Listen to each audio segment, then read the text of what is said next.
Declaro abierta The 9,985th meeting of the Security Council is called to order. The provisional agenda for this meeting is the situation concerning the Democratic Republic of the Congo. The agenda is adopted. In accordance with Rule 37 of the Council's Provisional Rules of Procedure, I invite the representatives of the Democratic Republic of the Congo and Rwanda to participate in this meeting. It is so decided. In accordance with Rule 39 of the Council's Provisional Rules of Procedure, I invite Ms. Marta Ama Akia Pobe, Assistant Secretary General for Africa in the Departments of Political and Peacebuilding Affairs and Peace Operations, to participate in the meeting. It is so decided. The Security Council will now begin its consideration of item 2 of the agenda.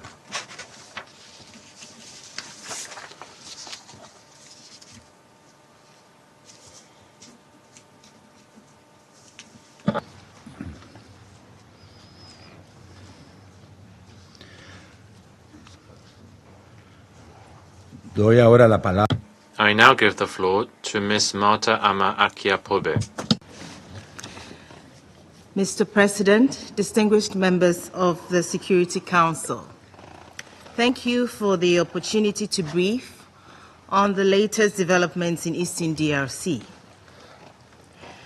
Encouraging progress was made in recent months, notably with the signing on 27 June in Washington, D.C., of a peace agreement between the Democratic Republic of the Congo and Rwanda, facilitated by the United States, followed on 19 July by the signing of a declaration of principles between the government of the Democratic Republic of the Congo and the Alliance Fleuve Congo, AFC M23.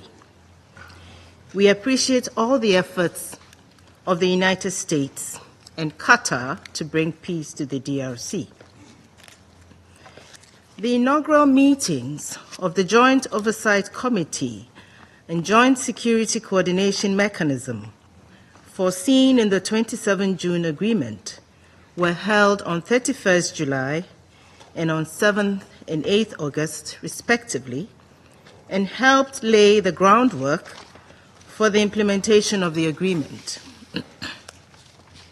Efforts are also underway to develop a regional framework for economic integration as provided for in the agreement.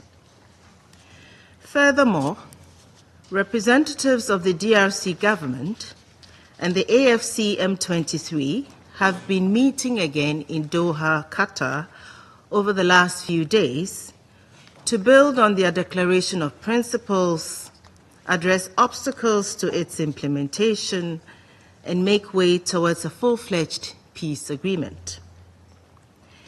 Meanwhile, a joint virtual summit of the East African Community and the South African Development Community, held on 13th August, endorsed the merger of the mandate of the 5 EAC SADC facilitators with that of the African Union-led mediation, led by President Faure Gnassingbé of Togo. A joint ad hoc technical secretariat placed under the African Union is being set up in Addis Ababa to support this process. Both President Faure Gnassingbé and the facilitators have conducted extensive consultations. The United Nations has provided support where needed. Mr. President, regrettably, the evolution of the security situation on the ground has not matched the progress achieved on the diplomatic front, while the parties are yet to comply with their obligations under Security Council Resolution 2773. the number of civilian casualties has risen dramatically. Humanitarian workers are risking their lives to provide limited assistance to a population whose needs continue to grow. Conflict-related sexual violence persists amid general indifference. The forced recruitment of children continues. As the school year is about to start, thousands of other children will be unable to go to school because of insecurity. Despite a relative lull in direct clashes, the parties continue to deploy troops and transfer weapons along the front lines. Mr. President, in North Kivu, the conflict has escalated significantly since April. The AFC M23 has continued to make incremental territorial gains in Masisi, Walikale, and Lubero territories, capturing ground from local armed groups operating under the Wazalendo umbrella. On 6 August, United Nations High Commissioner for Human Rights, Volker Turk, issued a statement indicating that according to credible reports received by the UN Human Rights Office, at least 319 civilians, including at least 48 women and 19 children, were killed by the AFC M23, backed by members of the Rwanda Defense Force, between 9th and 21st July in 4 villages in Rushuru Territory in North Kivu Province. These killings were the harrowing result of a military campaign targeting traditional strongholds of the Democratic Forces for the Liberation of Rwanda, FDLR. During these operations, health centers and infrastructure have been destroyed, villages burned, crops confiscated, and many civilians have been forced to flee or toil as laborers against their will. The fact that FDLR and Nyatura fighters have blended into the population, occasionally attacking isolated M23 and Rwandan Defense Forces positions, has only heightened the ambient fear and mistrust. In South Kivu, the front lines have remained mostly stable. Continuing clashes, however, risk exacerbating interethnic tensions. In Ituri, the security situation has deteriorated sharply since early July, despite the progress made in the context of the inter-armed groups dialogue held in Aru from 23rd to 29th June. Zaire factions affiliated with the Convention pour la Révolution Populaire, CRP, led by Thomas Lubanga, have intensified their operations against government army positions, also occasionally targeting civilians. Codeco has also resumed hostilities, in part in response to CRP activities. In both North Kivu and Ituri provinces, the Allied Democratic Forces continue to pose a major threat to civilians. 185 civilians, including children, have been killed since the beginning of July. Hundreds have also been kidnapped over the same period. Following the Commander massacre of 27 June, which claimed 43 lives, including 19 women and 9 children, the ADF has continued to perpetrate killings on a daily basis. Between 11th and 18th August, in the Grand Nord of North Kivu alone, the ADF killed approximately 50 civilians, including 7 women and 2 children. It set homes on fire and abducted an unknown number of civilians. Mr. President, the Democratic Republic of the Congo is currently facing one of the most acute humanitarian emergencies in the world. Food insecurity is rising as families lose access to their fields and see their harvests confiscated. Today, 5.9 million Congolese are internally displaced, including 1 million in North Kivu and 1.5 million in South Kivu. Families are repeatedly uprooted, caught in a cycle of fear and constant displacement. This relentless instability not only erodes social cohesion, but threatens any prospect for long-term peace and recovery. We cannot and must not accept the extreme suffering and recurrent horrors that are commonplace in Eastern DRC.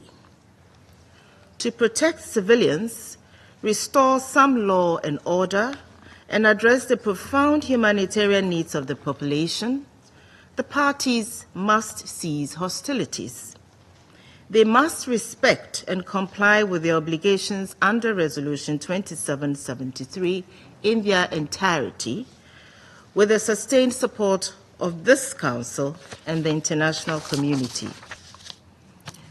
Mr. President, distinguished members of the Security Council, the adoption by the DRC and Rwanda of the terms of reference of the Joint Oversight Committee and the Joint Coordination Mechanism of the Washington Agreement and the Declaration of Principles for a Regional Economic Integration Framework are encouraging. It should be emphasized at the same time that while commitment to process is welcome, it is no substitute for an actual cessation of hostilities on the ground and genuine steps to end the privations of conflict in Eastern DRC. Much more work remains to be done, including to strengthen coordination and coherence between the various peace initiatives underway. In line with its mandate, MONUSCO remains committed to leveraging its capabilities and expertise in support of all ongoing peace efforts. Next week, the Special Envoy of the Secretary General for the Great Lakes region, Juan Xia, will travel to Angola, which holds the chairmanship of the African Union, to discuss how the United Nations can best support African-led peace efforts. Meanwhile, the roadmap drawn by the DRC's main religious confessions for an inclusive dialogue is an important step towards deepening national ownership of current peace efforts. It aims to address the deep-rooted social, political, and economic drivers of conflict and instability in the DRC. At this critical juncture for the DRC and the region, it is vital that this Council place its full weight behind current peace efforts, alongside exerting its influence to ensure respect for and compliance with Resolution 2773. All parties must live up to their commitments and obligations. They must place at the center of their concerns the well-being of the millions of the men, women, and children who continue to bear the brunt of the ongoing crisis. While the situation on the ground remains dire, there is every reason to hope that with the genuine engagement of the parties and the concerted support of the international community, peace for the people of Eastern DRC is possible. Thank you for your attention. Agradezco a la señora. I thank Ms. Pobi for her briefing. I now give the floor to those council members who wish to make statements. I give the floor to the representative of the United States. Thank you, Mr. President, and thank you, Assistant Secretary General Martha Pobe, for your briefing. The United States called this meeting because of an alarming increase in violence in eastern DRC that has resulted in scores of civilian deaths. These attacks go against the spirit and the letter of both the bilateral DRC-Rwanda peace agreement and the DRC M23 Declaration of Principles. Let me be clear.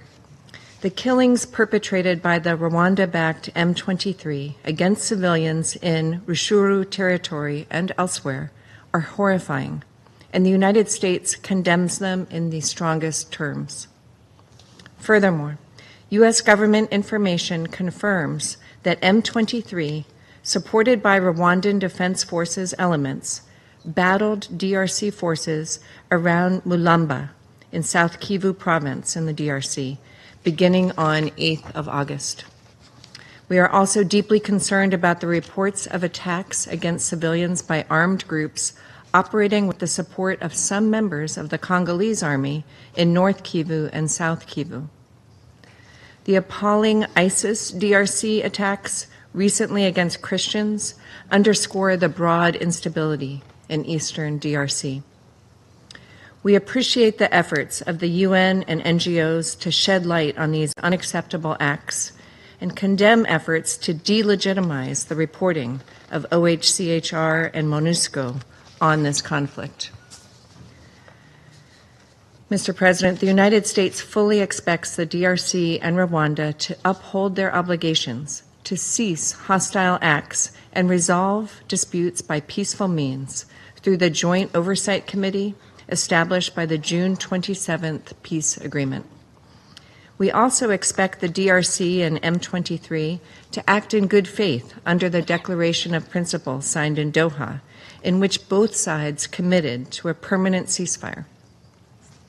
Continued hostilities run counter to the agreements signed by the parties. The United States will hold accountable spoilers to peace, and we call on Council members to do the same. The peace agreement and the Declaration of Principles are public.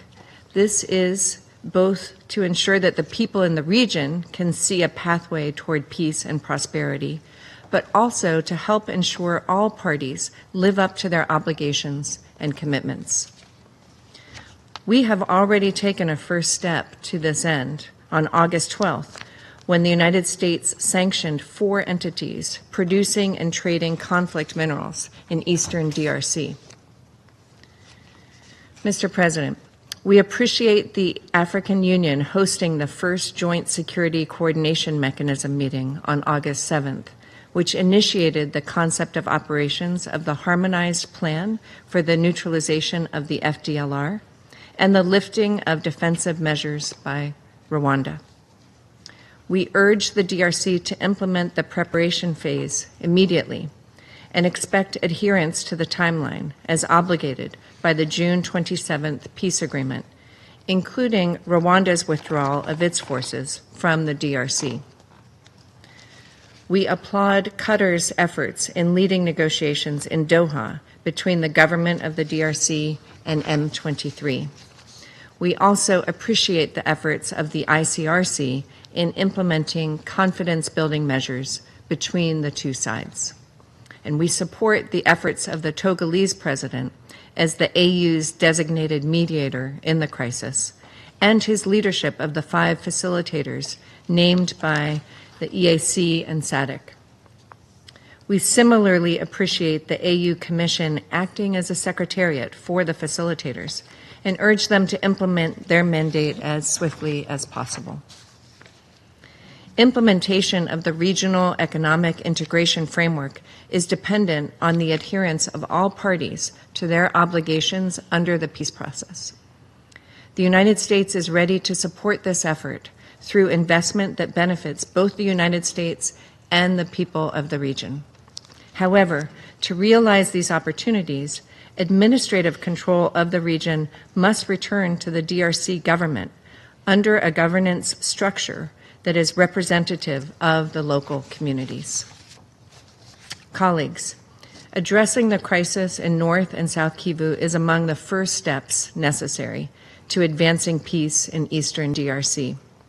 To this end, all of us must hold to account ISIS DRC, armed groups, and other destabilizers for their egregious actions and insist all parties honor their obligations and commitments. I thank you. Agradezco a la delegación de I thank the representative of the United States. I now give the floor to the representative of France.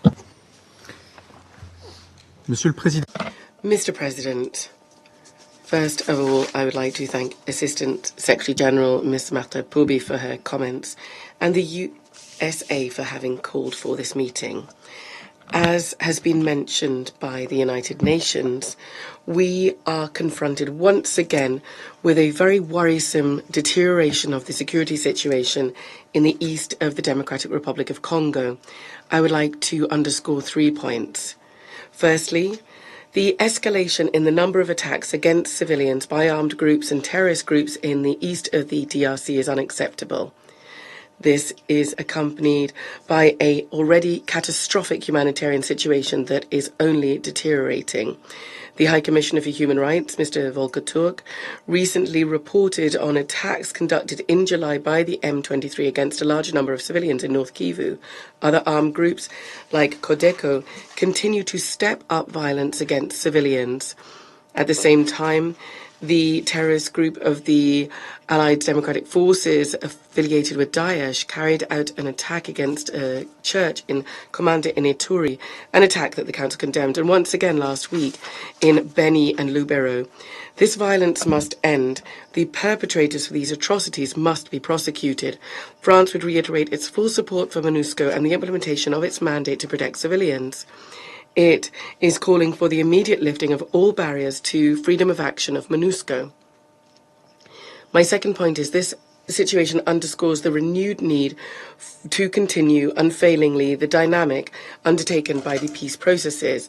The DRC and Rwanda concluded a peace agreement on the 27th of June, facilitated by the United States. This agreement must enable progress towards a lasting peace on the east of the DRC and the entire Great Lakes region.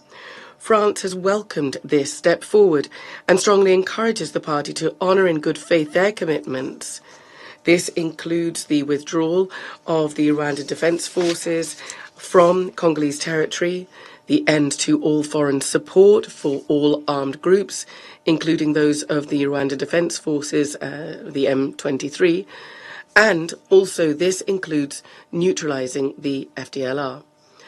France would call for the respect of commitments taken by the DRC and the AFC M23 in the Declaration of Principle signed on the 19th of July in Doha, setting up, in particular, a ceasefire. We welcome Qatar's commitment and we support the resumption and conclusion of talks in Doha for a comprehensive peace agreement which is in line with the aim of restoring state authority in the DRC whilst respecting the territorial integrity and Congolese sovereignty.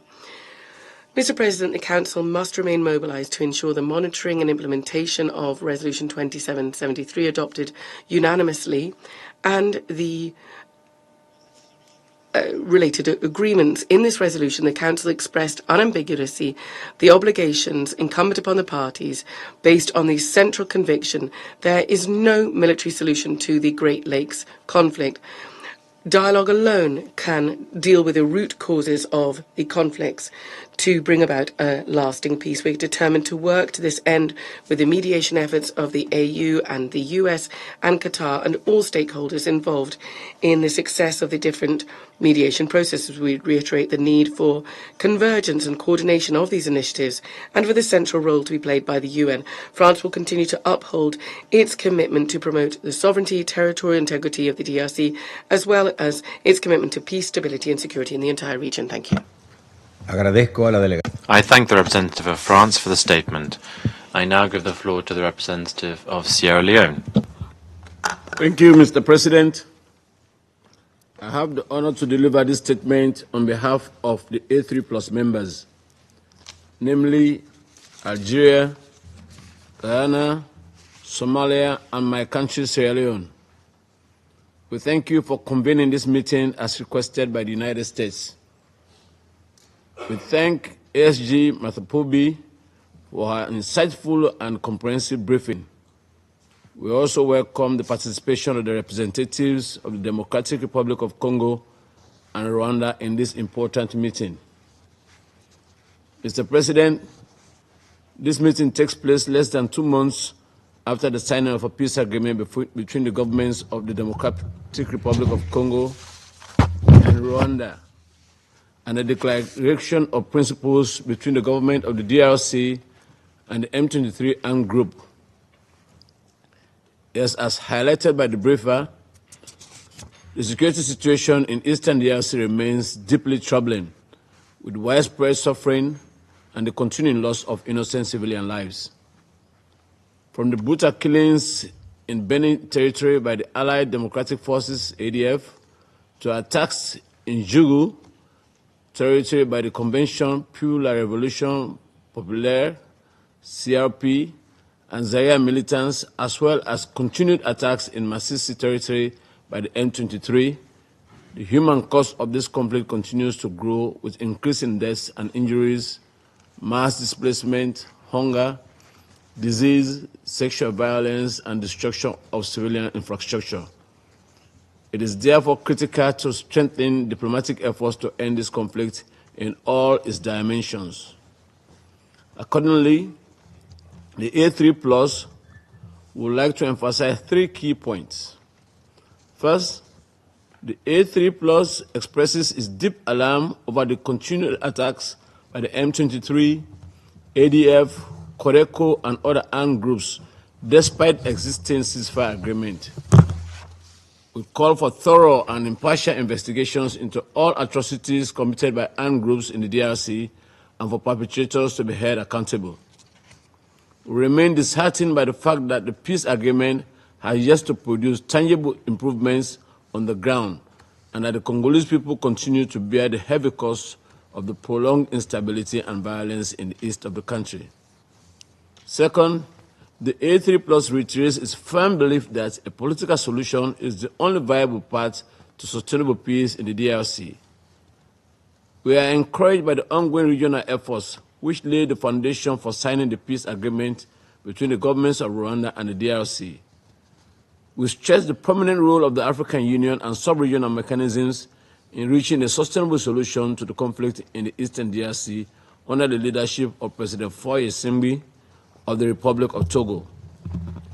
We also welcome the complementary facilitation efforts of the United States government, as well as the continued mediation efforts between the DRC government and the M23 under the patronage of the Emir of Qatar.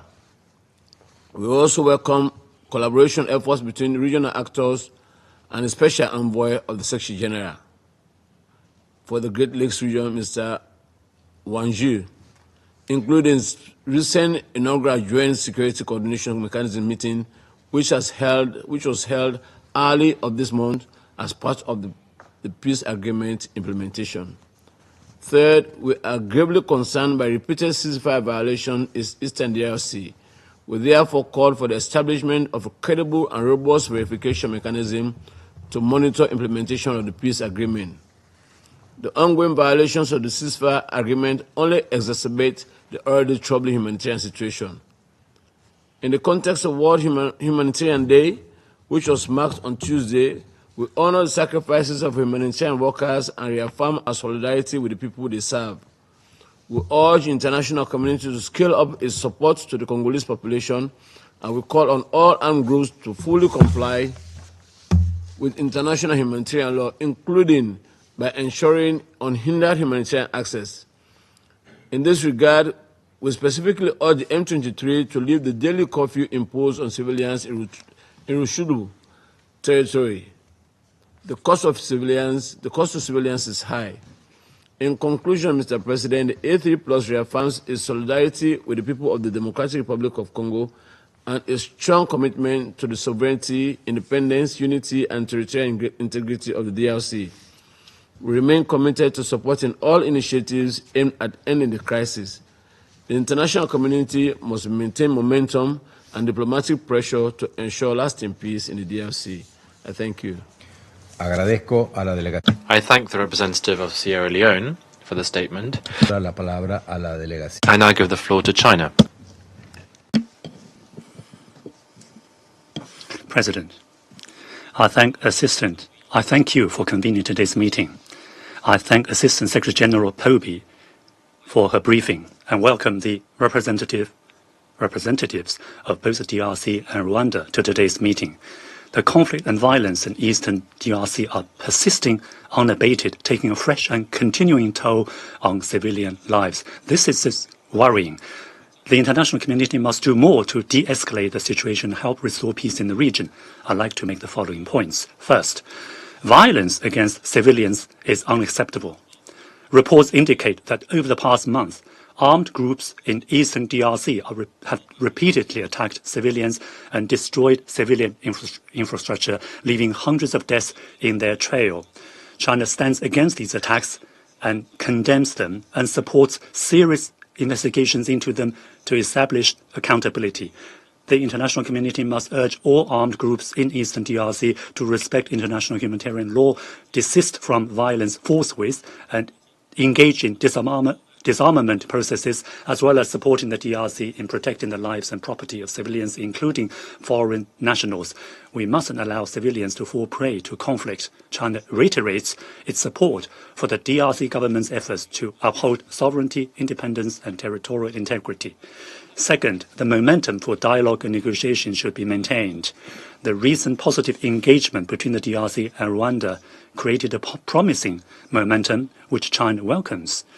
The international community must, as a matter of urgency, call on both countries to fulfill their commitments and obligations, including those under the Security Council Resolution 2773 that was adopted by consensus, and work together towards a political settlement of the conflict. Facilitators of the peace agreement between the DRC and Rwanda must honor their respective duties to see to it that the situation on the ground genuinely improves and the processes are not stalled.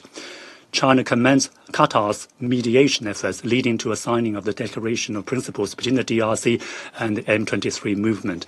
As the Doha negotiations enter the most critical and challenging phase, China calls on M23 to cease hostilities and engage in bona fide dialogue with the DRC government. We look forward to Qatar working on both parties to conclude without delay a lasting peace agreement that addresses the root causes of the conflict. The African Union and sub-regional organizations have long been working to end the conflict in eastern DRC. The international community should support a greater role for the UN and these regional mechanisms. Third, the humanitarian crisis in the region demands urgent attention. Continued violence in eastern DRC has displaced millions, exacerbating the humanitarian situation in the region, especially for vulnerable groups such as women and children. In the current context, there is no time to lose to ensure humanitarian access, and scaling up humanitarian operations is all the more urgent. The international community should support the reopening of Goma and Kavumu airports to deliver essential food, water, and medical supplies, and help displaced people return home. The UN has repeatedly warned of severe funding shortages for humanitarian response in the region.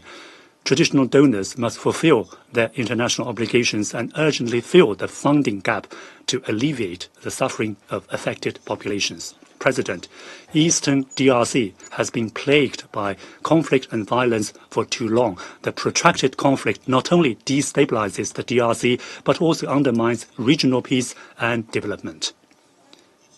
Countries in the region are and always will be neighbors, and as such, they sink or swim together. Only by rejecting force, enhancing cooperation, and pursuing joint development can peace be preserved, stability promoted, and prosperity shared. The international community must continue to act impartially and responsibly to help restore peace in the region. China remains ready to continue working constructively to this end. Thank you, President. Agradezco a la delegación de China su declaración. I thank the representative of China. I now give the floor to the representative of the United Kingdom. Thank you, President. I thank ASG Poby for her briefing, and I welcome the participation of the representatives of DRC and Rwanda in our meeting. I will make 3 points. First, the United Kingdom welcomes the positive momentum towards peace generated by the work of EAC SADC and the AU, the signing of the peace agreement between DRC and Rwanda in Washington, and the Declaration of Principles between DRC and M23 in Doha. Second, the UK condemns the widespread killing of civilians by the Rwanda-backed M23 in Rutshuru territory, as well as killings by ADF in Ituri province. The scale of human rights abuses, including sexual violence, by armed groups in eastern DRC is deeply concerning. We call on all parties to respect international humanitarian law and to protect civilians. The parties must comply with the ceasefires to which they have committed. Reported violations by both M23 and Wazalendo groups are deeply concerning, as is the rise in inflammatory rhetoric by both sides. The UK urges the parties to show restraint, avoid further escalation, and engage constructively in the peace process. Third, President, the UK remains concerned by restrictions imposed on MONUSCO's freedom of movement by M23. UN peacekeepers must be allowed to deliver the mandate agreed by this Council. We welcome news that supplies of fuel and water are no longer being restricted. And we also welcome that some of MONUSCO's necessary troop rotations have now taken place. This must be sustained. To conclude, the United Kingdom strongly supports all efforts towards peace in eastern DRC. We commend the ongoing efforts of US, Qatari, and AU mediators and facilitators. We welcome the resumption of talks between DRC and M23. The parties should now urgently and fully comply with the commitments they have made to a ceasefire and the protection of civilians. The Security Council should remain seized of their progress. The full implementation of these agreements is critical to delivering the sustainable peace and prosperity that the people of DRC deserve. Thank you. Agradezco a la I thank the representative of the United Kingdom for the statement. I now give the floor to the representative of Greece. Thank you, Mr. President. I thank also ASG POBI for your comprehensive briefing and also welcome the participation of the representatives of the DRC and Rwanda to our meeting. Mr. President, we gather at a moment of urgency.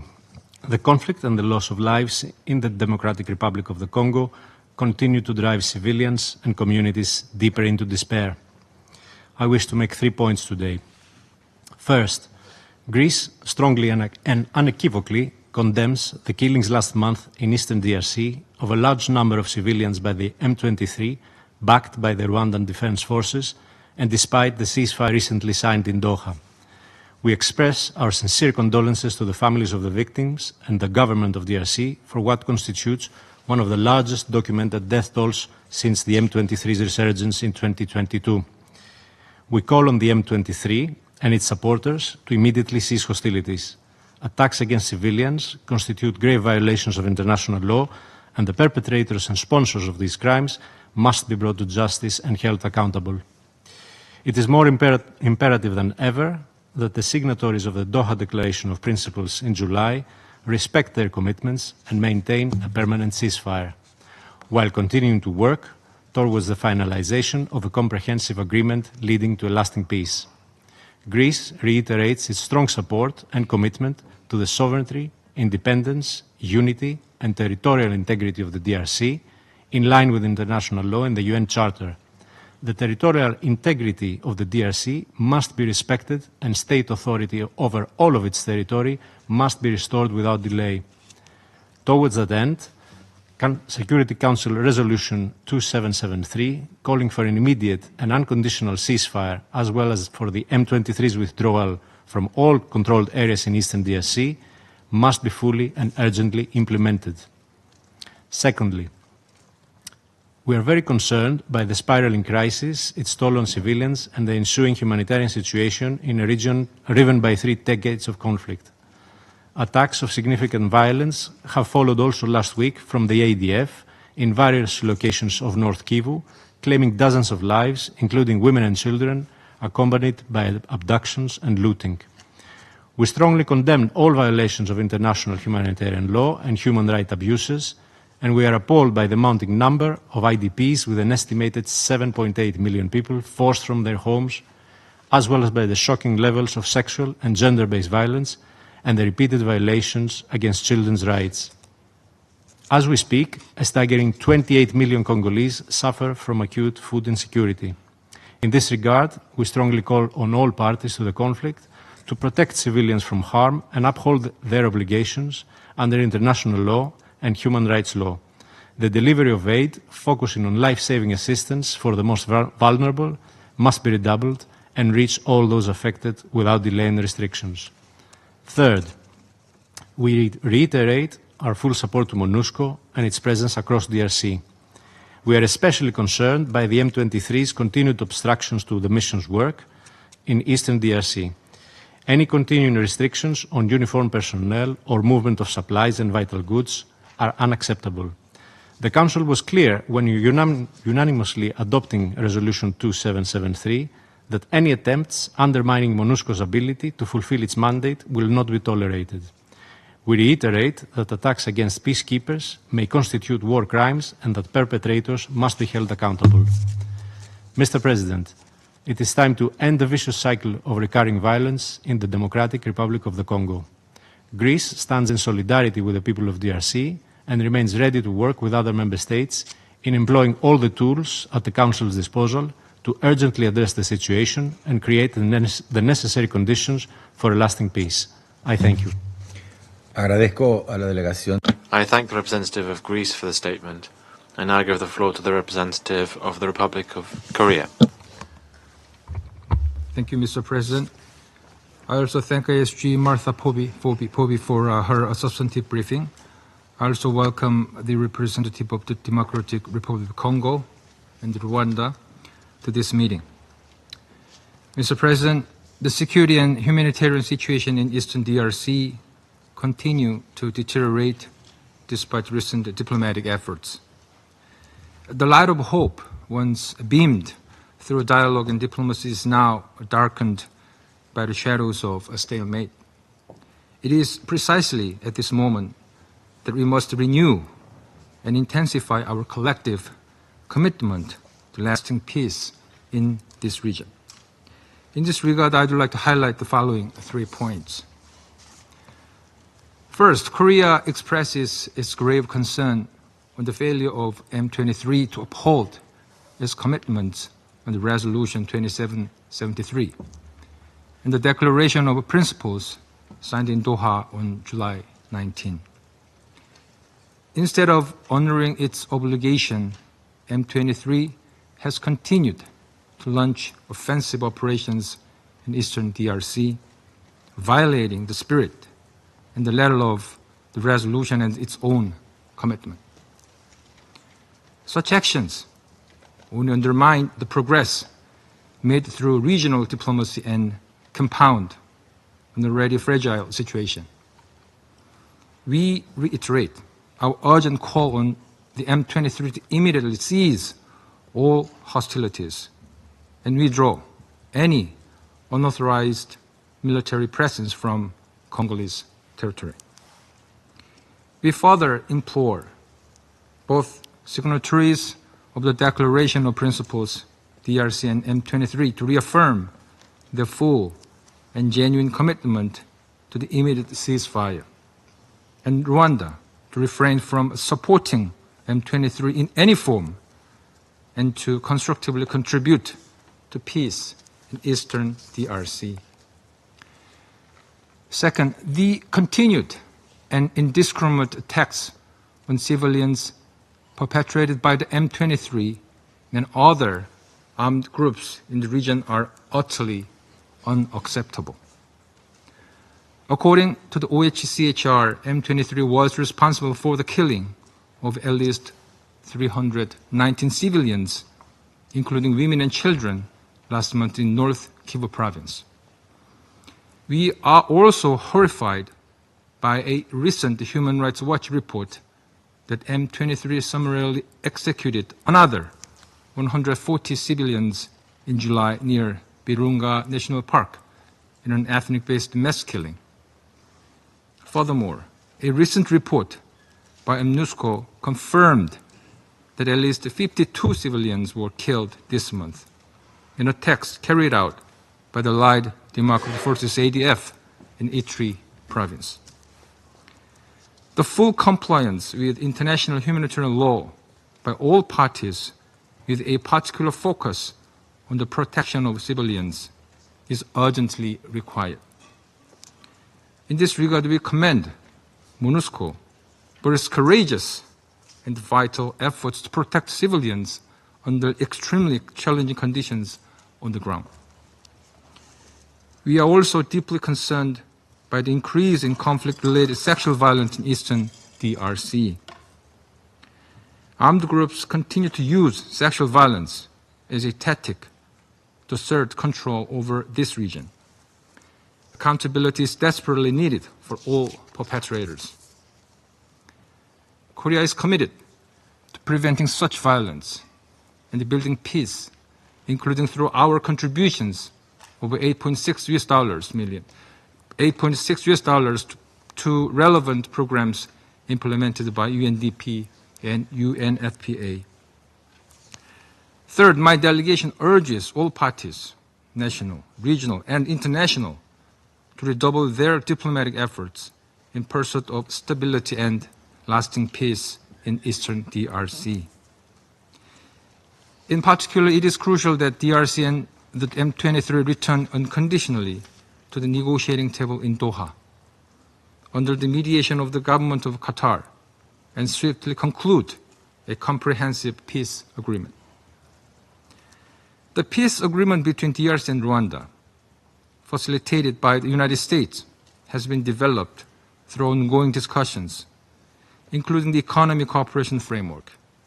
In this regard, we hope both parties will fully honor their obligations of lifting military measures in a set timeline and to continue strengthening the foundation of the peace agreement.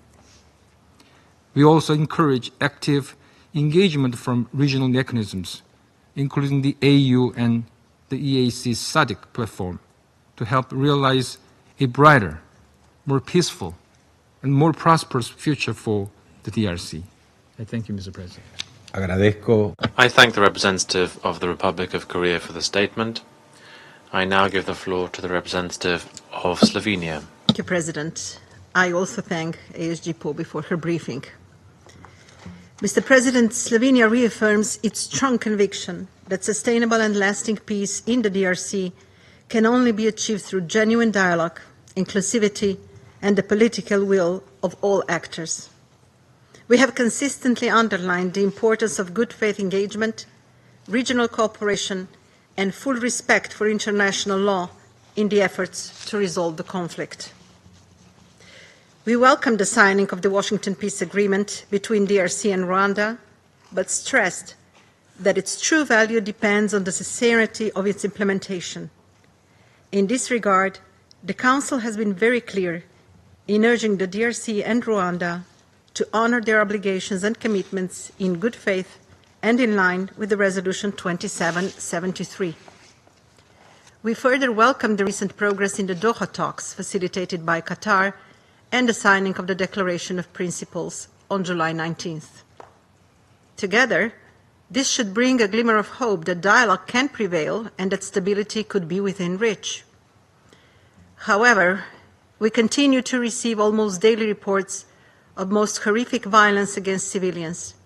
Slovenia condemns in the strongest terms the escalation of deadly attacks in North Kivu, South Kivu, and Ituri, perpetrated by ADF, Codeco, and the M23, supported by the Rwanda Defense Forces, as reported by the UN Human Rights Office. We are appalled by the brutality of these assaults, killings, abductions, sexual and gender-based violence, looting, and the deliberate destruction of the livelihoods. Particularly shocking were the massacres documented in July in Rutshuru territory, where at least 319 civilians were killed. Equally alarming were the attacks in Beni and Lubero in August, claiming more than 50 lives. These atrocities only add to the already unspeakable suffering of millions. So once again, we call on all armed actors to immediately cease all attacks and fully respect their obligations under international law, particularly international humanitarian law. We commend the efforts of MONUSCO in providing protection where possible and reaffirm our support for its mandate. At the same time, we stress the urgent need for safe and unhindered humanitarian access. Humanitarian aid must reach all those in need. Mr. President, I wish to conclude with Slovenia's call on all parties to the peace agreement and the Declaration of Principles to demonstrate genuine commitment to peace through action. Ending the cycle of violence requires political will, good faith, a clear track to accountability, and a clear prioritization of the protection of civilians. No true, just and lasting peace has ever been achieved without justice, and it cannot be achieved without respect for human rights. Slovenia therefore firmly believes that ensuring accountability for grave violations and upholding the rule of law must remain at the core of all peace efforts in the Democratic Republic of the Congo. I thank you. I thank the representative of Slovenia for the statement. I now give the floor to the representative of Denmark. Thank you, Mr. President. Let me join others in thanking Assistant Secretary General Pobi for her briefing, and let me also welcome the representatives of DRC and Rwanda to this meeting. Mr. President, the situation in Eastern DRC continues to deteriorate before our eyes. What we are witnessing is a crisis defined by relentless violence, impunity, and immense human suffering. The horrifying targeted attacks on the civilian population in the provinces of Ituri and North Kivu, as well as escalating violence in South Kivu, is a stark reminder. Peace in Eastern DRC remains elusive. Denmark condemns, in the strongest terms, the recent attacks carried out by the Allied Democratic Forces in Ituri. We equally strongly condemn the killing of hundreds of civilians, including children, by the Rwanda-backed M23 in North Kivu. Such grave abuses are intolerable. They must stop, and they must be met with accountability. Mr. President, allow me to highlight 3 points. First, the peace agreement of 27th June between the DRC and Rwanda, facilitated by the United States, offered a rare but important glimpse of hope. Denmark joins others in urging the parties to do their utmost to engage in good faith and to implement the agreement in full. Likewise, we urge the parties to engage constructively and meaningfully in the ongoing talks in Doha. We recall that both parties have agreed to negotiation and to a ceasefire. These commitments must be upheld. Let me be clear, there is no military solution to this conflict, only a political one that is inclusive and representative of all Congolese people. We must also insist on the implementation of our own resolutions, especially 2773. In that spirit, Denmark reiterates our call on Rwanda to withdraw its forces from the Eastern DRC and end its support to the M23. At the same time, we call on the DRC to neutralize the FDLR. Second, Mr. President, let us not forget who pays the heaviest price in this conflict: civilians.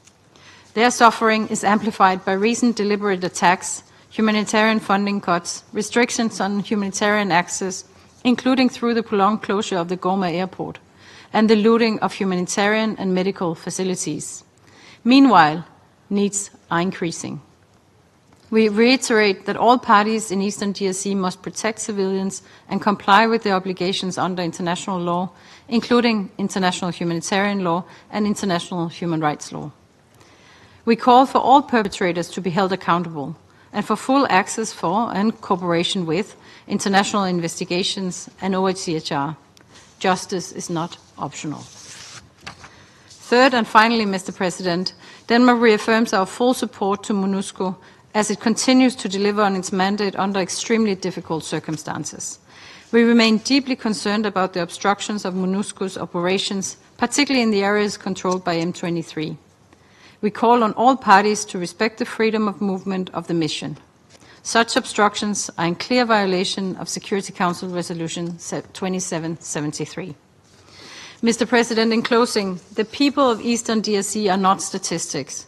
Their parents, daughters, sons, farmers, teachers, and traders. And right now, they are in desperate need of protection. They are in need of dignity and of hope. We urge the parties to the conflict to end the violence, to comply with their legal obligations and protect civilians from harm. Thank you. Agradezco a la delegación. I thank the representative of Denmark for the statement. I now give the floor to the representative of the Russian Federation. Mr. President, we would like to thank Assistant Secretary General Ms. Marta Pobe for her briefing. We welcome to today's meeting the representatives of the DRC and Rwanda, the permanent representatives. At the end of June, we all optimistically followed the progress of international diplomatic efforts to assist a settlement of the crisis in eastern DRC. However, reality once again showed that this large-scale prolonged armed conflict involving numerous illegal armed formations and regional players has its own path, its own dynamic, and it's very difficult to change this overnight. We note with regret that despite the clear positive results of the negotiations in Washington and Doha, threats for Congolese civilians have not yet been neutralized. Rather, in the eastern provinces of the DRC, there's a clear deterioration of the security situation. As we're well aware, over recent months, the horrific attacks by the M23 and the Allied Democratic Forces groups have caused hundreds of civilian casualties.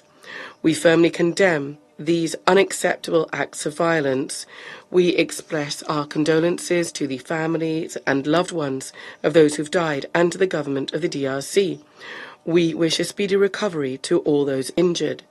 We're also seriously concerned by the humanitarian consequences of the latest round of violence. This must be stopped. Millions of Congolese are tired now of suffering and fear for their lives on a daily basis. We reiterate that there is no military path to a lasting settlement to the crisis. It is only possible as a result of political agreements that would take into consideration the real interests of all parties involved. We hope that the participants of the negotiations in Doha will strictly comply with their commitments as part of the Declaration of Principles and will continue to work on achieving a comprehensive peace agreement. It's also important that Kigali and Kinshasa keep to their commitments that they officially took upon themselves on the 27th of June this year. It is clear that a precondition for stabilizing the east of the DRC is curbing state cooperation with illegal armed formations. This is clearly stipulated in the Security Council Resolution 2773 that was adopted unanimously by us, the key provisions of which, as we've seen from the situation, are still relevant. I'd like to remind you that these provisions are based on regional solutions drafted as part of the Uganda and Nairobi processes, which dovetail with the parameters agreed upon in the joint fora EAC SADC. We'd like to underscore the need, especially in current circumstances, of increasing the profile of regional players in the settlement process. In this regard, we welcome the merging of mediation structures of the African Union, the EAC and SADC into one mechanism under the auspices of the Pan-African Organization. We hope that its work will be productive in promoting peace and security in the Great Lakes region.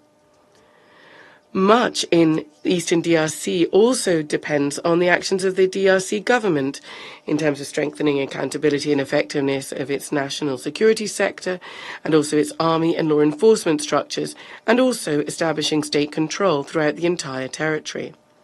We're convinced that the UN stabilization mission in the DRC can and should make its contribution. First and foremost, it pertains to the need to increase the effectiveness of the work of peacekeepers to protect civilians. This will help to restore the importance of the mission's presence in the area of the conflict as an important restraint and deterrent that needs to be reckoned with. We believe that for this, there's a need quickly and completely impartially to draw some conclusions regarding the ability of MONUSCO to comply with its mandate, in particular in the context of what's happening in the North and South Kivu, what has been happening since January this year. Only comprehensively can all these measures lead to tangible results to stop the hostilities and to curb the threat from illegal armed formations and provide normal living conditions for millions of ordinary Congolese. Russia will continue to assist the settlement of the crisis in the eastern DRC in line with the UN Charter and the relevant resolutions of the Security Council. Thank you. Agradezco. I thank the representative of the Russian Federation for the statement. I now give the floor to the representative of Pakistan. Thank you, Mr. President. I would also like to thank Assistant Secretary General Pobi for her detailed briefing. A briefing which is a mix of progress and impediments, of grave concern, but also some optimism, and apparently all linked in one way or the other with the genuine commitment of the parties to peace.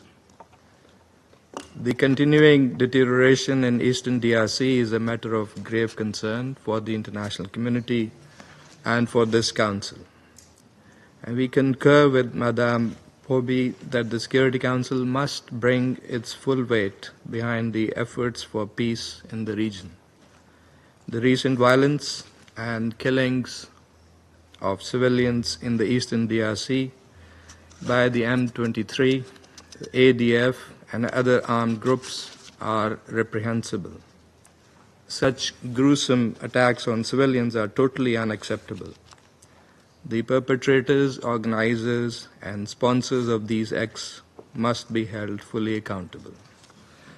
And these atrocities once again underline the grave threat posed by armed groups to peace, stability, and human life in the region. Mr. President, Pakistan, together with other members of the Council, welcomed the peace agreement of 27 June between the DRC and Rwanda, facilitated by the United States, as well as the Doha Declaration of 19th July between the DRC government and the M23, facilitated by Qatar.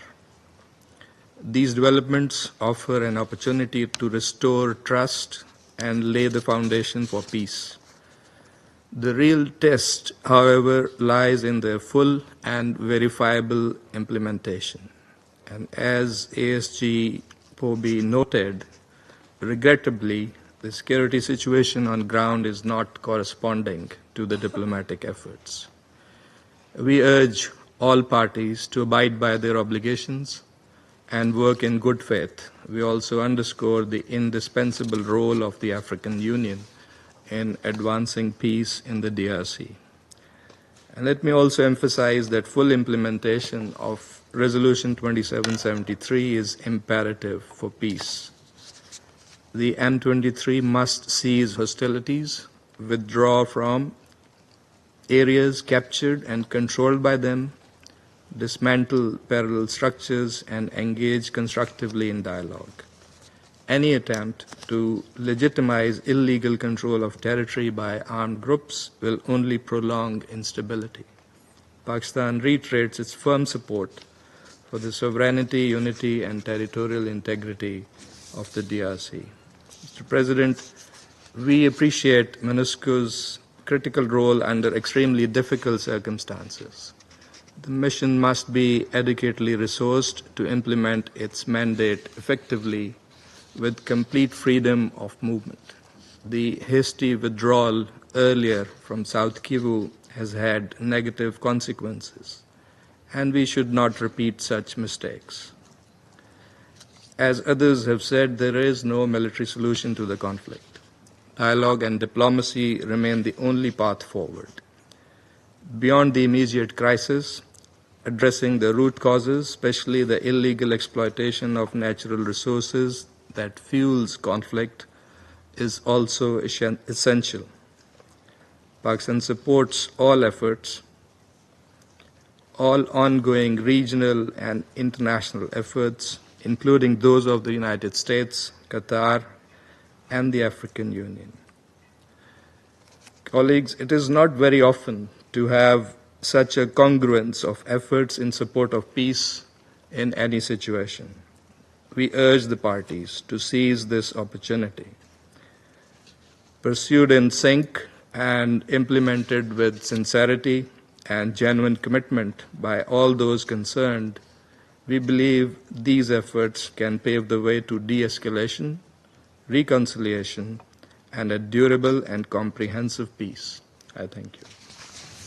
Agradezco a la delegación. I thank the representative of Pakistan for the statement. I will now deliver a statement in my capacity as representative of Panama. Distinguished members of the Security Council, we welcome the briefing provided by the Assistant Secretary General for Africa in the Departments of Political and Peacebuilding Affairs and Peace Operations, Ms. Pobi. We thank her very much for the valuable contribution. We also acknowledge the presence of the representatives of the Democratic Republic of the Congo and Rwanda at this meeting. Over the last few weeks, we have borne witness to a spiral of relentless violence in the Democratic Republic of the Congo. And we have seen how the commitments that were undertaken in different rounds of dialogue have simply been cast aside. In July, the M23 perpetrated massacres that claimed the lives of more than 140 civilians, mainly in Hutu communities, in one of the most deadly episodes since the reappearance of the group in 2021. In addition to this, the Allied Democratic Forces, linked to jihadist extremism, have stepped up their attacks in North Kivu and Ituri. This has claimed the lives of at least 52 civilians so far this month. One of the most chilling attacks occurred in Commander, where insurgents burst into a church during a nocturnal vigil and launched indiscriminate gunfire on those present, killing some 40 people, including women and children. This is all the more alarming because it happened at the same time as peace processes that were recently agreed, and the commitments undertaken are simply not being respected. The bilateral agreement between the DRC and Rwanda, signed in Washington on the 27th of June this year, set out clear commitments. The need for foreign troops to withdraw in a time frame of 90 days, the establishment of a joint security mechanism, and operations against the Democratic Forces for the Liberation of Rwanda. Nevertheless, the initial timeframes have already been breached. The joint mechanism has not met, the withdrawal of troops has not begun, and the operations to neutralize the militias have not begun either. In addition to this, on the 18th of August, the deadline for a definitive agreement between the government of the DRC and the M23 passed without a concrete result being reached. And although we do note the negotiations that have recently taken place thanks to the mediation from Qatar, the parties have not shown that they are pulling back on the ground. On the contrary, they're strengthening their military positions. This stark contrast between the commitments that have been signed and the reality on the ground is deeply concerning. Distinguished colleagues, the sovereignty and the territorial integrity of the Democratic Republic of the Congo are not negotiable. This Council has already on several occasions condemned the presence of unauthorized foreign forces and M23's attempts to impose parallel administrations.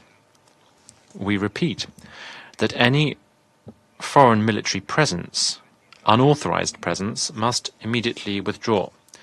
At the same time, armed groups, be they the M23, the Allied Democratic Forces, the Democratic Forces for the Liberation of Rwanda, or any other, must immediately cease their attacks and abide by the ceasefires. Neighboring states with influence on the ground have the responsibility to act in good faith, refraining from any support, be it direct or indirect, that fuels the conflict. For its part, the DRC should step up its efforts to dismantle all militias on its territory, fulfilling its commitment to neutralize the Democratic Forces for the Liberation of Rwanda and guaranteeing its people's protection. On behalf of Panama, we categorically condemn the recent killings and all violations of human rights and international humanitarian law committed in the DRC. Impunity cannot prevail. The perpetrators of war crimes must be held accountable, regardless of their rank or affiliation. Distinguished colleagues, this Council must consider additional sanctions against those who finance or support armed groups. And the Council should also strengthen the monitoring and investigative mechanisms that can bring the perpetrators to justice. The people of the DRC deserve more than statements. They deserve peace, security, and dignity. We cannot allow the agreements to continue to be a dead letter while weapons are speaking louder than commitments. As President of this Council, Panama reiterates its commitment to active neutrality, defending the principles of the UN Charter, and promoting peaceful solutions. Thank you very much. I now resume my function as President of the Council, and I now give the floor to the representative of the Democratic Republic of the Congo. President,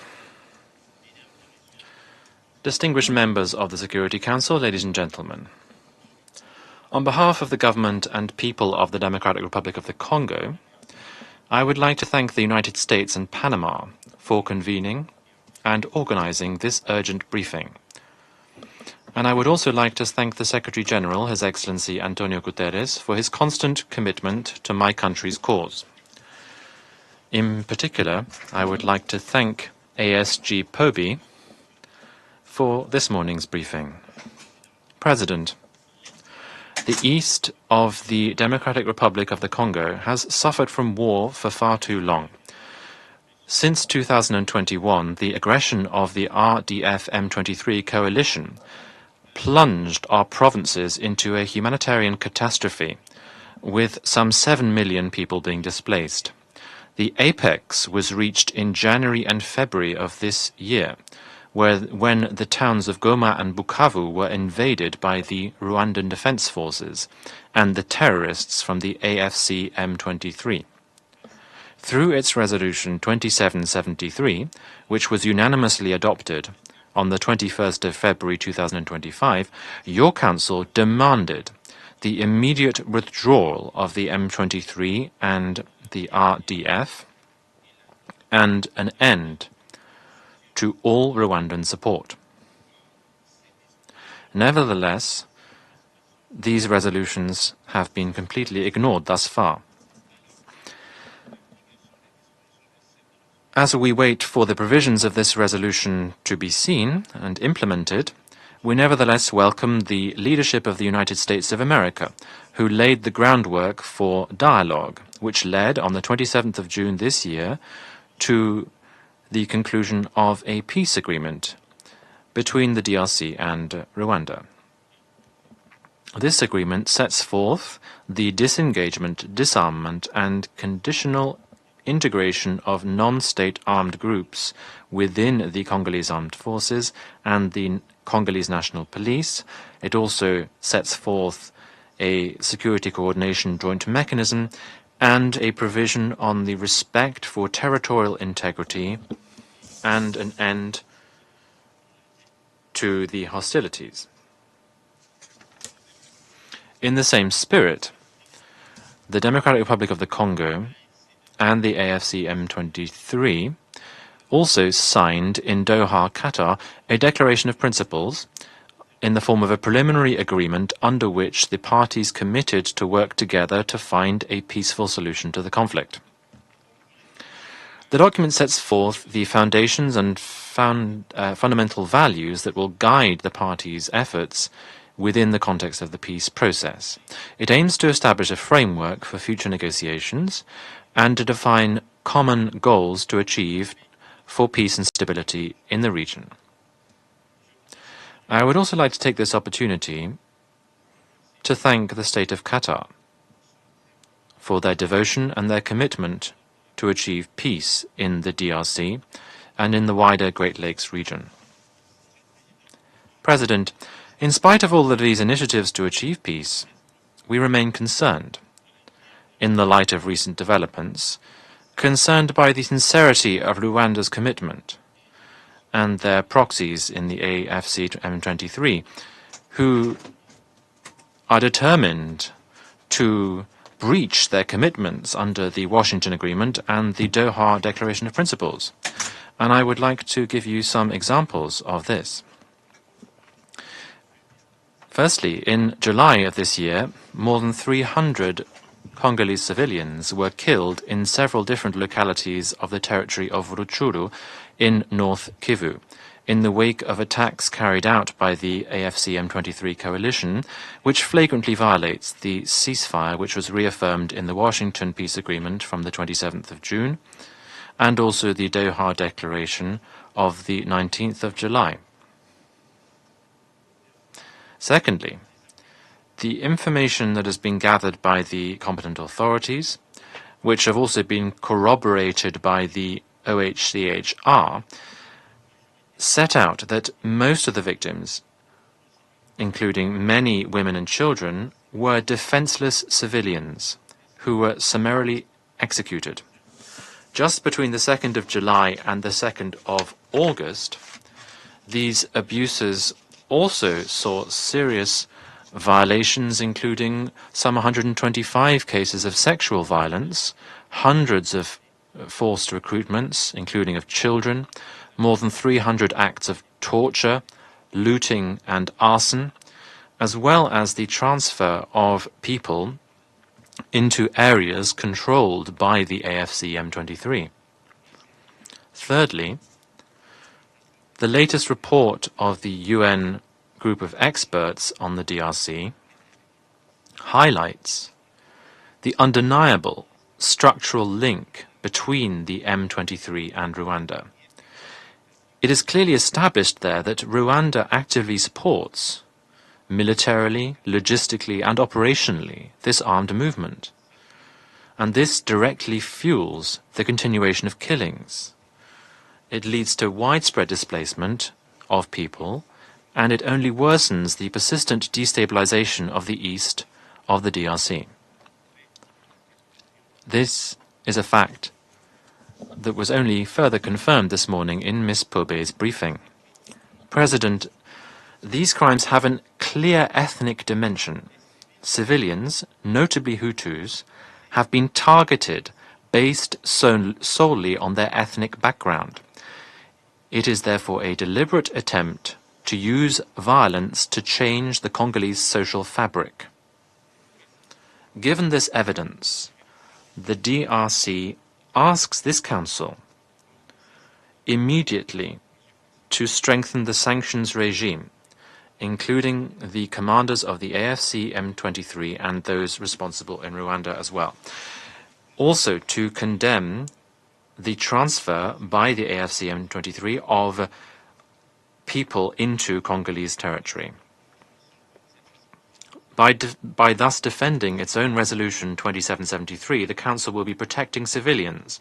It will re-establish the credibility of the peace process, and it will finally ensure accountability.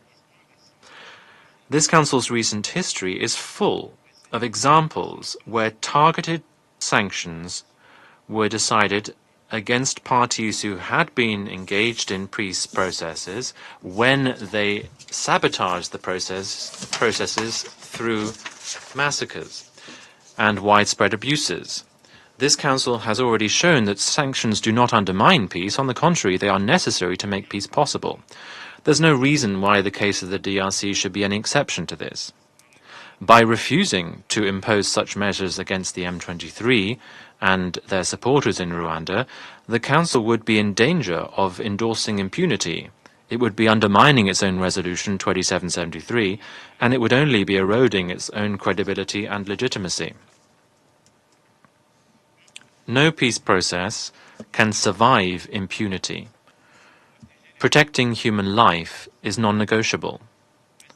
Standing idly by as these crimes unfold would be a form of complicity. Protecting human life, including all communities, is non-negotiable, and it remains at the heart of any government's mission. The Security Council cannot stand by as impunity takes root. Justice and rigorous sanctions are necessary preconditions and not incidental conditions in order for the conflict to be solved in a lasting and balanced manner. For the Democratic Republic of the Congo, the priority remains to bring about lasting peace, and not a fictitious, ephemeral peace, as has been the case for some 3 decades. I therefore call on the Council, the main body of the UN responsible for upholding international peace and security, to ensure the full implementation of the provisions of its Resolution 2773 of the 21st of February 2025. In this context, the guarantors of the Washington Agreement and the Doha Declaration should be encouraged to become more involved, to put a definitive end to this senseless war, which is causing unspeakable suffering from the people of the DRC living in the areas controlled by the AFC M23. In this context, the government calls strongly on the Security Council to shoulder its responsibilities fully by mobilizing, without further delay, all necessary means for the effective implementation of the International Commission of Inquiry set out by Human Rights Council Resolution 37/1, which was adopted on the 7th of February 2025 during the 37th special session of the UN Human Rights Council. It's critical for this commission to shed light on all crimes committed within this crime of aggression, to identify the perpetrators unambiguously, including backers and accomplices, and to ensure that they are all brought to justice. It should also recommend measures to achieve accountability, including by sending information to the Council's sanctions committees to ensure that the conclusions lead to binding decisions and contribute to preventing that any kind of killings can be repeated, and this includes killings based on ethnic grounds. Thank you. Agradezco a la delegación. I thank the representative of the Democratic Republic of the Congo for the statement. I now give the floor to the representative of Rwanda. Thank you, Mr. President. I would like to start by thanking you for convening this meeting, and I thank the Assistant Secretary General for her presentation, and I thank you all, distinguished delegates, for your statements. Rwanda reiterates its full support to the ongoing peace efforts, especially the Washington and the Doha tracks. Achieving durable peace requires commitment and constructive engagement from all parties. We thank the government of the United States of America, the government of Qatar, and regional leaders for their tremendous efforts in this regard.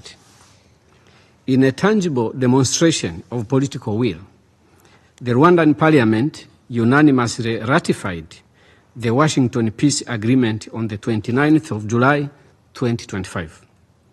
Together, the Washington and Doha processes, alongside the AU-coordinated EAC SADC framework, offer a unique opportunity to address the root causes of the crisis in a result-oriented manner once and for all. The conflict in the DRC directly impacts Rwanda both in security and humanitarian terms. Waves of violence and discrimination have pushed more than 100,000 refugees into Rwanda. Unfortunately, these are not spoken about as they should be. For 3 decades, Rwanda has defended our people against attacks by the Kinshasa-backed FDLR and their affiliates.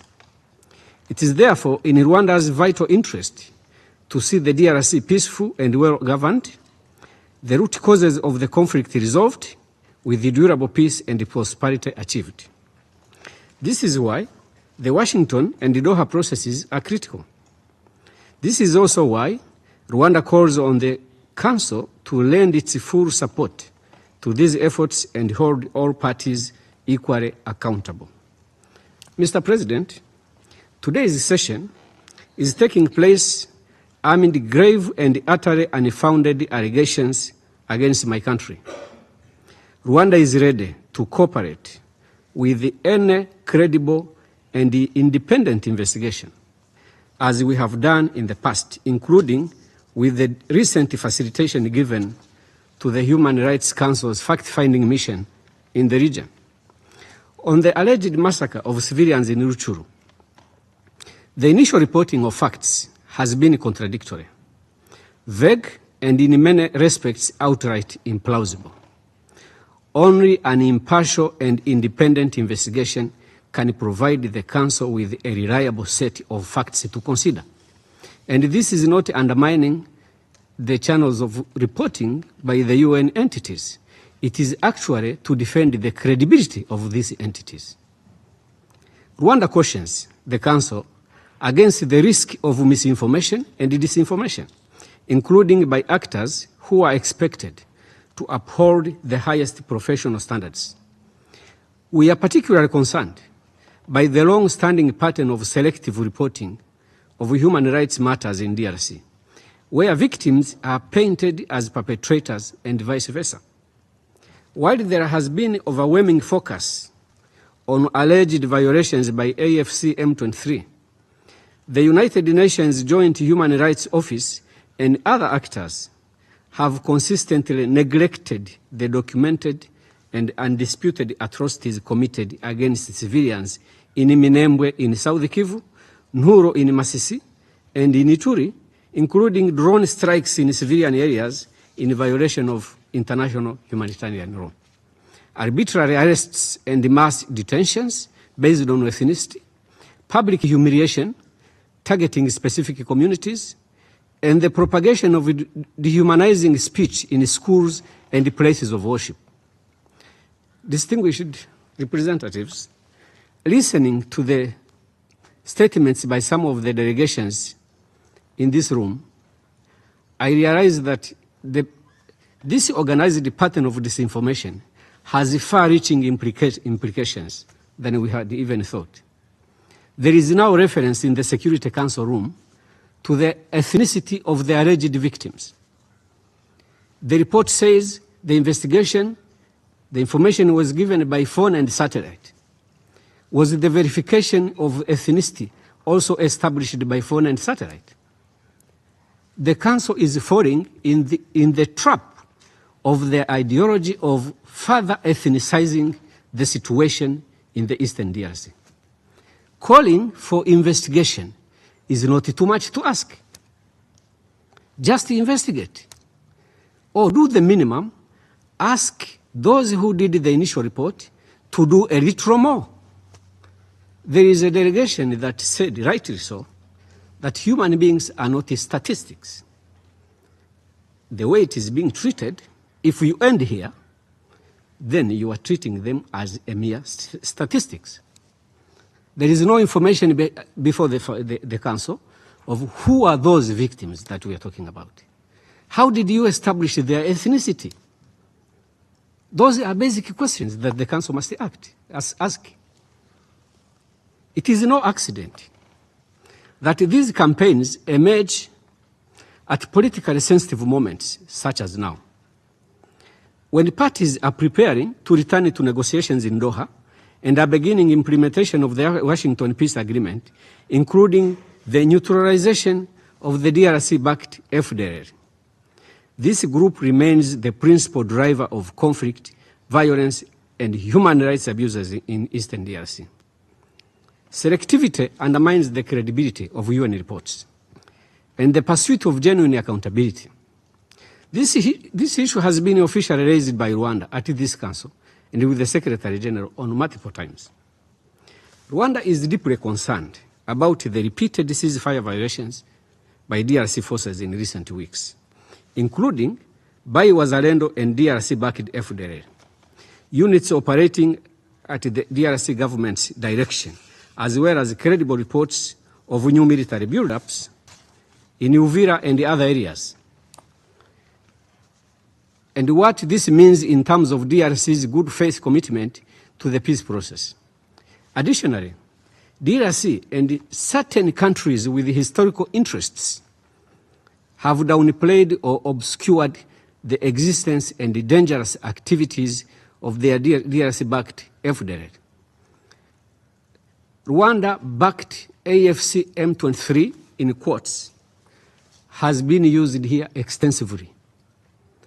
I did not hear a single delegation talk about Kinshasa-backed FDLR. Is it for lack of evidence that this group is backed by FDLR, by the Kinshasa government? I know you have a working methodology in the Council where you adopt a language, but is there no objective criteria to adopt a language? Do you lack evidence, even within your own reports, that Kinshasa government backs FDLR? Why don't you want to present it for what it is? Let me remind you who FDLR is.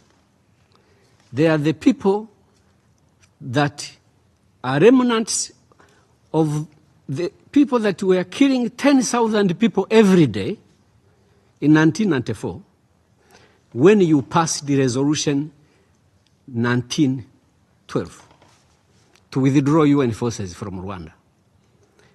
They continued to kill 10,000 people on average every day when you passed the resolution 929 to provide safe passage to them when they were fleeing to DRC. Those are the same people that continued to pursue their intent. Forget about their military capabilities. The intent, in the spirit of the 1948 Convention, is something that must concern the Security Council. The question of FDLR in statements is treated as a mere afterthought. That is not right. It is central to the problem we have in the DRC, and it must be treated as such. We are also disappointed that the DRC did not agree to launch the concept of operations for neutralizing Kinshasa-backed FDLR at the first meeting of the Joint Security Coordination Mechanism on August 7th, but we remain hopeful that this will be rectified in the next meeting. I wanted to commit, on behalf of my government, that Rwanda will not be found wanting in terms of what we have to do to meet our commitments under Washington Agreement and whatever we have to do to ensure lasting peace in our region, in the Eastern DRC. So before I conclude, just one statement of a general nature. Yes, it is non-negotiable, the territorial integrity of the DRC. So is the territorial integrity of neighbors of DRC, including Rwanda. And territorial integrity and sovereign obligations of any member country of the UN include fair treatment of citizens. Sovereignty comes along with obligations. The DRC must stop mistreating or treating part of their population as less than citizens.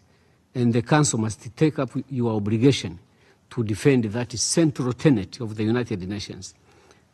All people must be equally protected.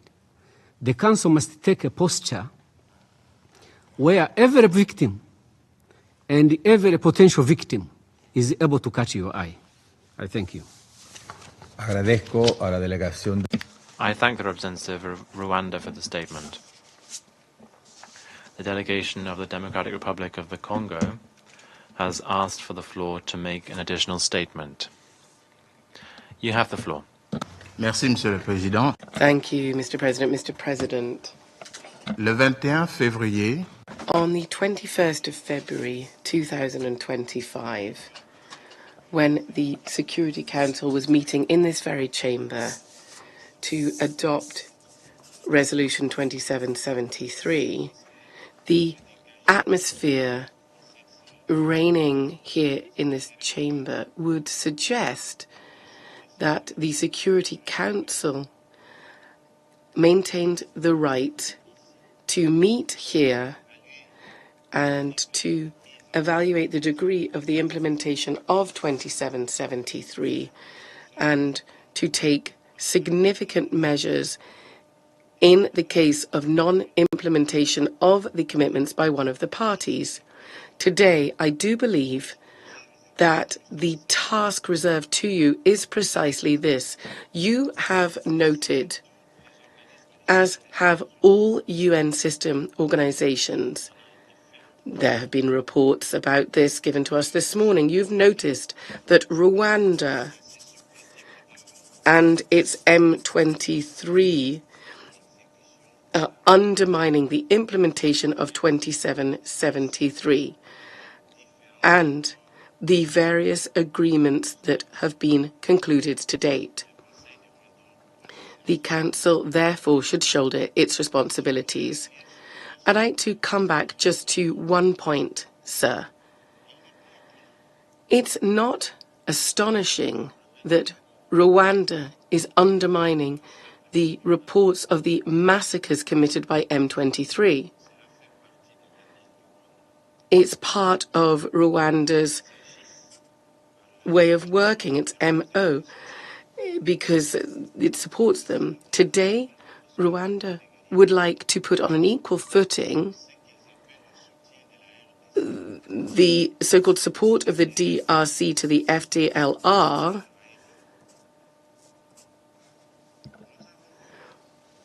but this is not true. When Goma fell and when Bukavu fell, and there are pictures of this, satellite images have shown this, there were columns of Rwandan troops entering Goma in broad daylight.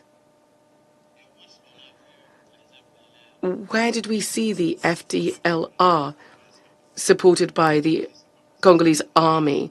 We didn't see that. It's just not right. They want to exploit Congolese minerals. Rwanda does. Everybody knows this. Various reports have stated this.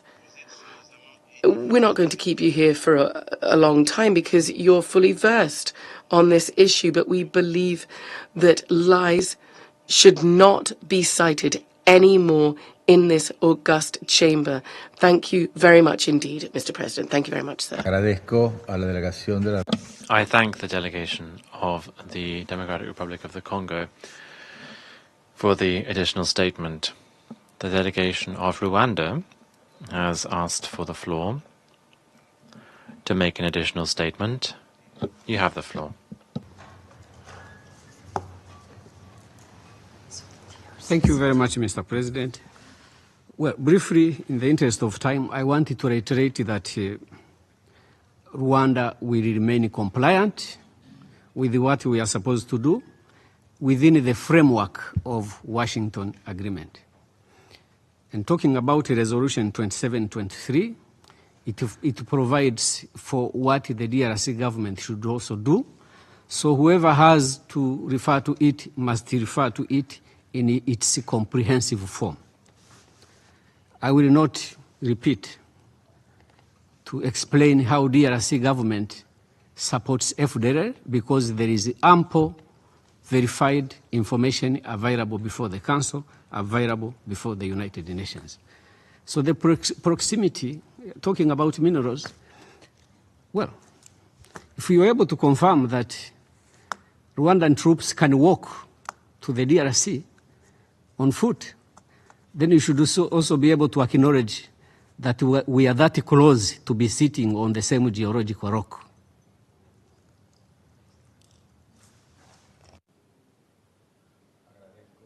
Delegación de Ruanda. I thank the representative of Rwanda for the statement. There are no more names inscribed on the list of speakers. The meeting is adjourned.